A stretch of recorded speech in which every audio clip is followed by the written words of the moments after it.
Good morning, everyone. Welcome to Meditating with John Vervaeke. So, I'm a cognitive psychologist and a cognitive scientist at the University of Toronto. I study scientifically, academically, mindfulness and related phenomena like insight, flow, mystical experience, transformative experience, the cultivation of wisdom. In addition to that, I've been practicing Vipassana meditation, metta contemplation, Tai Chi Chuan and Qi Kong for 29 years, over 29 years.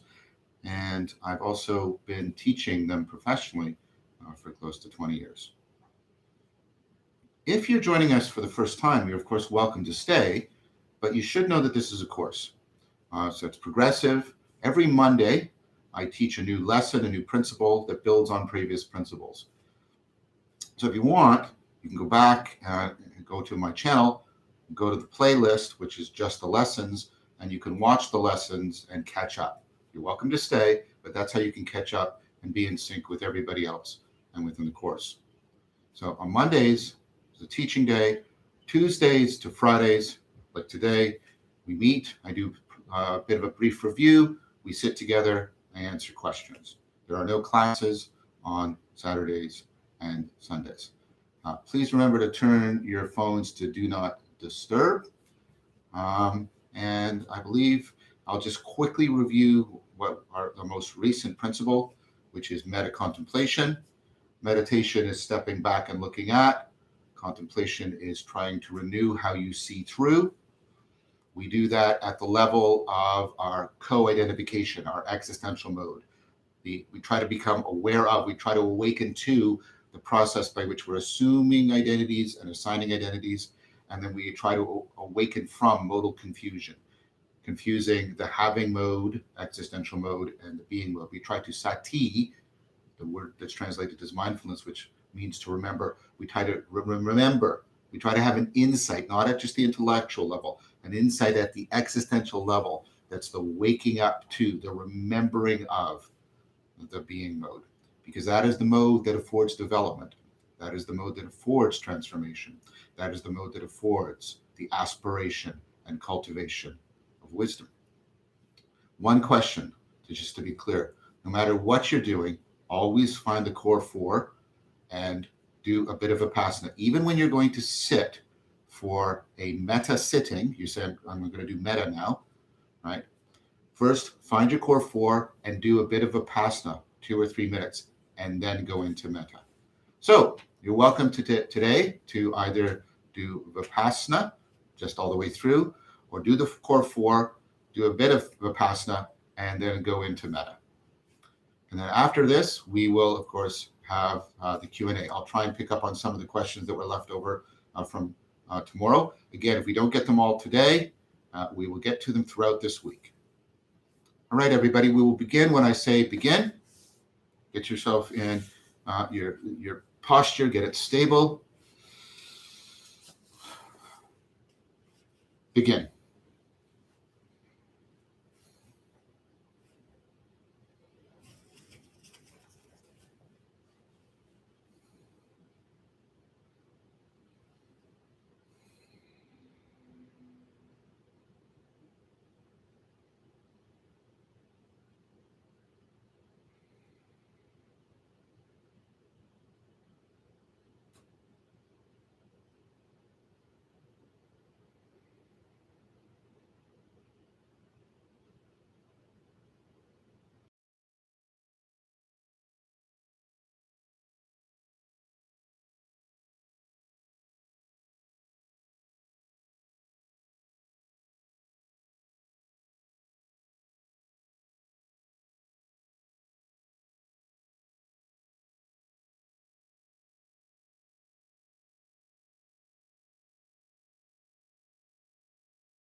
integrate what you cultivated in your practice with your everyday consciousness and cognition. So remember, if you're doing metta, first metta towards yourself, maybe the traditional phrase, may I be happy and healthy, may I be free from suffering. Maybe a more recent phrase, may I realize this suchness, or may I realize more here. Do it towards yourself, the person you're close to, calling it their image or their name, generic person in your life, person you're in conflict with, and then all beings, or at least all people. So let's answer some questions. Sami Ben Othman, is it normal to see colors in abstract faces? Yes, that's very normal. So what's happening is some of the machinery that starts to kick in when we might be moving towards sleep, visual machinery is kicking in, seeing colors. Faces are also very powerful because any sort of internal noise in your nervous system can be interpreted, can often be resolved into a face. This is a very normal thing to happen in meditation. Just note it. Try not to get fascinated by it. These inner colors and these inner faces can be very fascinating. They'll tend to lead you into sort of a hypnagogic state, and that could potentially lead into you sort of dreaming while you're still sitting. So it's normal. Try to note it and then return to the breath. I find my most common distraction is storytelling. This is from Holly. Hello again, Holly. Running through future conversations or potential scenarios in my head. This is very normal, by the way, Holly. Running conversations is one of the most frequent forms of distraction. That's why I recommend not watching movies, listening to the radio, listening to music, or talking, especially having an intense conversation right before you sit while you're a novice. Do you have any advice for this? Maybe a mantra? I'm going to, next week, Holly, I'm going to start teaching you how to meditate on your distractions. So that's coming. Right now, I know this is a little bit sort of, right, but if you could just keep doing what you're doing, labeling the distraction and returning to your breath, labeling the distraction and returning to your breath, just keep doing that. And then next Monday and the following Monday, those 2 lessons will be dedicated to how do we work with distractions. And one of the things we'll talk about is how do you deal with something like that, that sort of incessant, the monkey mind that is basically that inner chattering, speaking mind, storytelling, running scenarios. What's happening in your brain is when you go into this state, you're going into what's called the default mode network. And that is the network we do when we do sort of mental time travel and we run scenarios in our heads and have conversations. It's at the core of mind wandering. And normally these 2 networks, the network that is involved with being task focused and concentrating and being oriented towards the world, and the default mode, they sort of switch on and off in opposition. And right now what you're trying to do, and it's a bit of it takes some practice, is you're trying to have them coactive at the same time. You're trying to have all that internal awareness that goes with the default mode network, but you're trying to activate the task focus network so you don't go into mind wandering. Because it looks like if you can co-activate these, that actually affords the most and greatest potential for transformation and profound insight. Next one by Sukha. Should we find the focus for some time? Mark, could you raise the questions, please? I can't see them all on my screen. Yeah. Sukha is asking, should we find the focus for some time after finding the flow and then go back to noting only in and out with each breath? That's exactly right. That's exactly right.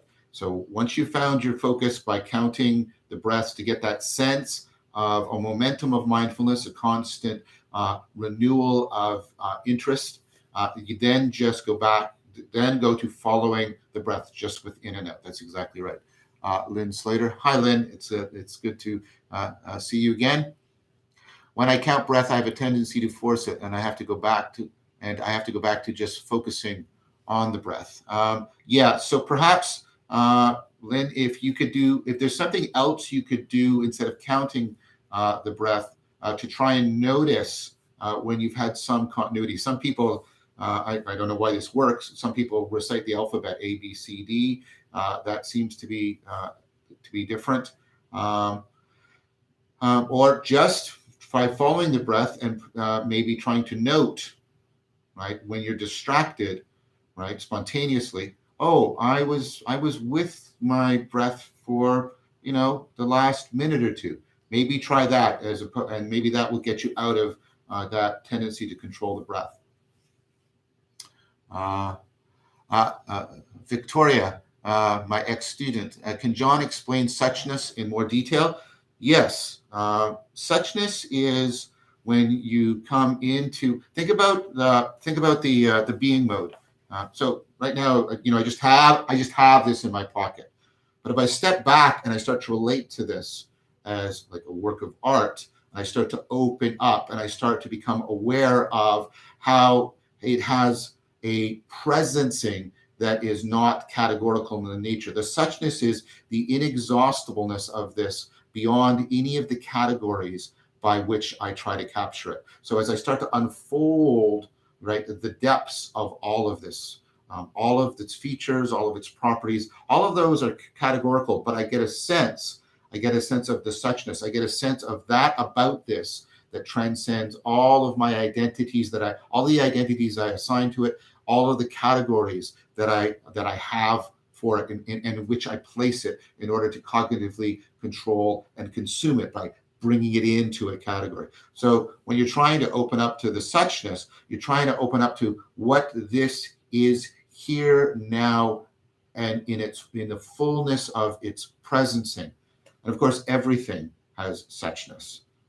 And so there's a sense in which the suchness is sort of a focal awareness of the moreness of a particular thing. So I hope that was a little too abstract for you, but so what we're trying to do is and notice again how you do have that moments of profound love when you realize that you're seeing your beloved again for a new like as for the first time, that renewal, because that's what beauty does. It makes us, I've seen trees before, but I see this tree and it's like I've never seen trees before, but of course I see this. And so there's that sense of so much more I hadn't realized, and we remember the being of something. That's to try and relate to its suchness. All right, so we'll take a look at some more questions tomorrow. Remember, continuity of practice more important than quantity. If you honestly can only sit for 5 minutes, sit for 5 minutes. Try to alternate between Vipassana and Metta. But even when you're doing Metta, first do the core 4, do a bit of Vipassana, and then go into Metta. I want to, as always, thank the Techno Mage Amar and my beloved son Jason. Please subscribe to the channel to be notified of the next video. And also, if you like I said, you're joining, you can find all the previous teaching videos. There's a lot of videos on there that are also really helpful for the overall project of cultivating wisdom and affording a kind of resilient responsiveness and adaptivity for our current situation and for life in general. Please invite others who might benefit from this to join the meditation course. I'm doing this to try to help as many people as possible, and you could help me to help others if you reached out and told them about this and encouraged them to participate. We'll be doing this every weekday from 9 at 9:30 EST. So thank you, everyone. Please keep up your practice, and I'll see you tomorrow morning. Take care, everyone. Bye-bye.